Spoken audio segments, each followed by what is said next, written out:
bu belediye böyle yakışır. Yakışmaz mı? İşte şu an biz kendi Karşıyaka'da oturuyoruz. Tapu tarlalarımız vardı yani. Tarlaların tapuları vardı ama parsel olarak tapu verilmemiş. Belediye başkanı geldi orada konuşma yaptı. Dedi ki de sizin kazanın üstü tapularınızı verecek. O şekilde söz verdi. 2011'de, şu anda 2014'tür. Biz çarşamba günü geldik, randevu aldık hani yeminizle konuşacağız diye. Verip vermediğini öğrenecektik.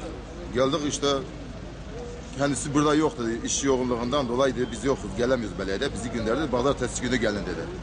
Bugün pazartesi günü biz 50 kişi falan var hani mahalleler olarak yani. Birbirini destekleyerek yani geldik dedi ya Nazat ya bu kadar ve bu şahısların tapularımız yok bize söz verdiniz. Son işi geldi bugün de geldik kendisi yoktur buradan artık bizle görüşmek mi istiyor? Derdi ne de biz de bilmiyoruz yani açıkçası. 13 senedir oradan oturuyorum kendi şahsım olarak. Mahalle tımağına gidiyorum yani. Hepimiz ceyranımız vardır.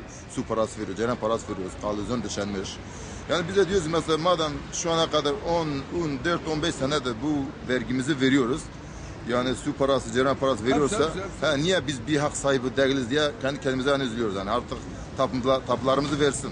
Hakkımızdır gerçekten. Bu bize hakkımızdır olan yani hakkımızdır. Artık da bilmiyorum. Bize geli vereceğim diye bizi bile savuşturuyor gidiyor yani.